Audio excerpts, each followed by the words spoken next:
I need you to drive me to Sissy's. No, thanks. I need to get something. So this is the episode where Harmony Cobel goes home. This is where she got her start.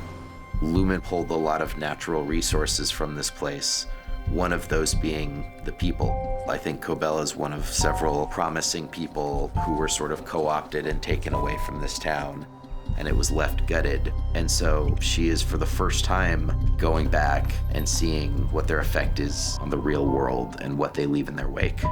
The town is older than I remembered, frailer. That was really interesting to get to explore a whole different world with that and learn about Cobel as a human being and what the source of her pain is. We get to see some of where Cobel has come from and this very strict structure that she came up in and what happens to people who rebel in this Lumon culture. You are not welcome here. How do you find sympathy for a character like Harmony Cobel? For something like that, you have to go back to when she was a child and ask the question, who hurt her? You know, who brought her into this? So we knew that Sissy was gonna have to be this seemingly irredeemably Lumon person. And Jane Alexander fits so perfectly into that world, and she just immediately got the character. Such a disappointment you've proven to be. Patricia is such a brilliant actor. She is fearless, she'll take chances. She's playing such a cold, mysterious character in the show.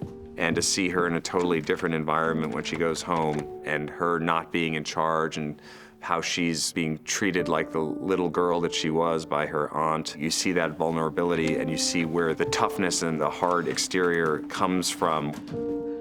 There's aspects of Harmony that people are not really aware of, and part of that is her sentimental past.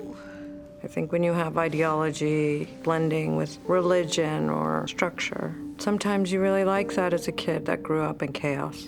And yet you may have complicated feelings because within all of that chaos, there still may be love. And I don't think that's really something Harmony wants to look at. We were tasked with finding a coastal town where Cobel grew up. And Jess, our cinematographer, brought up Newfoundland. Jess had done a film years ago in Fogo Island, and she's like, we gotta go see Fogo Island. And Ben and her and I did. We went up with Ryan, and everyone just loved it. There was a lot of crazy change in weather, lots of wind. But I thought it was nice to work with a different environment. It was really incredible filming that. Just the landscape itself was just so cinematic. We were at this place in the world that was so hostile of an environment, and it was interesting that Harmony had grown up there. It was so cold, and icebergs are floating by, and I felt like it was very much in keeping with Harmony's inner landscape. Basements are always a big thing on this show. There's always this sense of sort of what is hidden underneath the floorboards and what are we keeping tamped down. And for Cobel, I think that's a big part of it, is realizing that she's been used by the Egans and that she hasn't been given her proper due. My designs! Circuit blueprint, base code, overtime contingency, Glasgow block, all of it! And so that combined with the pain that she's seeing that they've caused to her hometown and to the people that she used to love, these are things that are slowly turning her. I'll see you around. But we're still not sure what exactly she's planning to do.